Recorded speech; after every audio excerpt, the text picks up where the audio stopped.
Alors, ce légume, il porte le nom de la capitale de l'Europe. Et pourtant, en plein hiver, il y a de grandes chances qu'il vienne en fait de là, aux portes du Sahara. Comment c'est possible? C'est ça l'histoire un peu folle qu'on va découvrir ensemble. Alors, comment ça se fait qu'un légume qui s'appelle chou de Bruxelles pousse en fait en masse aux portes du désert? C'est un sacré paradoxe et c'est justement ce qu'on va décortiquer. Eh bien, la clé de ce mystère, elle se trouve dans une région bien précise du Maroc. On parle de Souss Massa.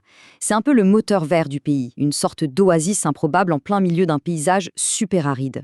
Il faut bien comprendre que la région de Souss Massa, c'est un vrai paradoxe géographique. On est dans une zone pré-saharienne, donc aride, mais, et c'est là que tout se joue, elle est coincée entre deux géants, le Haut Atlas au nord et l'Anti-Atlas au sud. Et ces montagnes, en fait, elles agissent comme un immense château d'eau naturel, elles captent les pluies et viennent irriguer les plaines qui sont juste en dessous. Et vraiment, au cœur de tout ce système, il y a une rivière, l'Oued Souss. Ce fleuve, c'est l'artère vitale de toute la région. Imaginez, il fournit à lui seul 65% de toutes les eaux de surface. C'est simple, sans lui, cette oasis agricole, n'existerait pas. Alors, on a l'eau. Maintenant, ajoutez à ça un ensoleillement exceptionnel. On parle de plus de 3000 heures par an.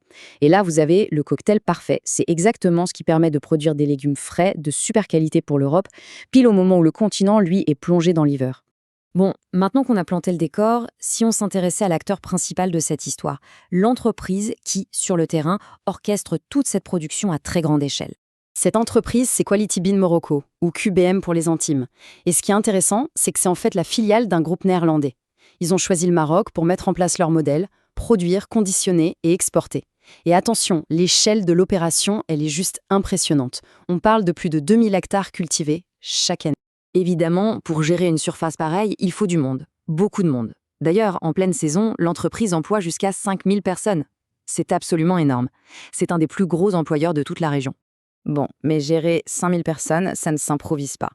C'est là que la technologie devient cruciale. Cet appareil, par exemple, utilise un logiciel qui s'appelle Easy Farm et qui permet de tout orchestrer.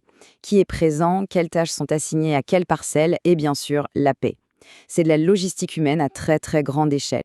Alors concrètement, comment est-ce qu'on cultive un chou de Bruxelles dans un contexte pareil? Allez, on va suivre son parcours de la petite graine jusqu'à la tige. Juste un petit rappel, pour être sûr qu'on parle bien de la même chose, le chou de Bruxelles, qu'est-ce que c'est?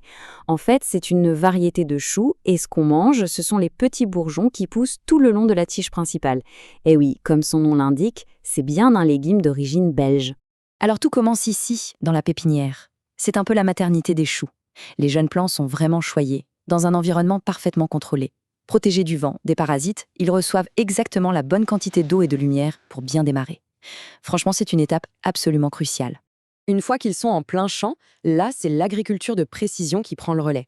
Il faut bien se dire que dans une région comme celle-ci, l'eau est précieuse, donc chaque goutte compte. Ces systèmes permettent de donner la quantité exacte d'eau et de nutriments, directement aux racines. C'est ce qu'on appelle la fertigation. On fertilise en même temps qu'on irrigue. C'est super efficace. Mais attention, l'agriculture, c'est aussi une bataille de tous les instants. Et voici l'un des ennemis jurés de la culture, le TRIPS. Pour le combattre, il faut être malin. Comprendre son cycle de vie, c'est la clé pour mettre en place ce qu'on appelle une lutte intégrée efficace. Ça combine une surveillance constante avec des interventions très ciblées pour protéger la récolte.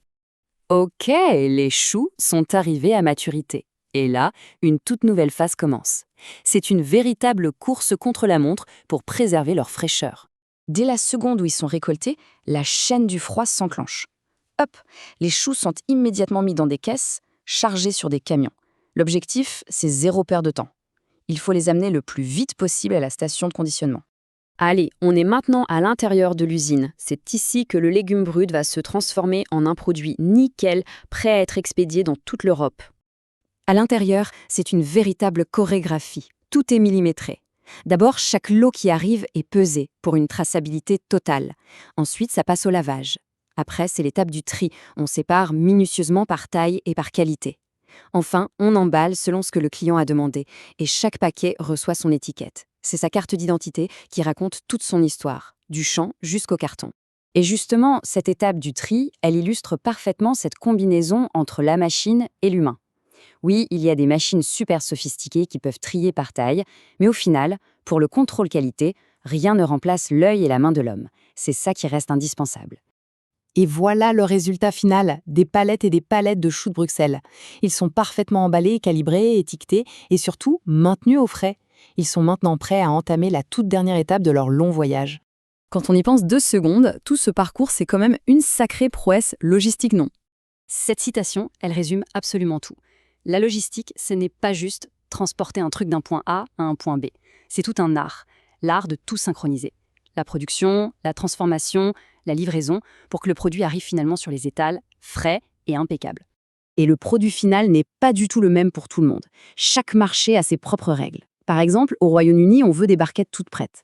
En Allemagne, les exigences sur la qualité sont hyper strictes. Et puis la France et la Belgique, c'est surtout la grosse demande en hiver. L'entreprise doit donc jongler et s'adapter en permanence à chacun de ses clients. Finalement, l'histoire de ce chou de Bruxelles nous le montre bien. Derrière les aliments qu'on croit les plus simples se cachent en réalité des chaînes logistiques mondialisées d'une complexité assez fascinante. Ça peut faire réfléchir la prochaine fois qu'on fait ses courses. On peut se poser la question, mais quel voyage invisible, quelle prouesse technique et humaine se cache derrière ce qu'on met dans notre assiette?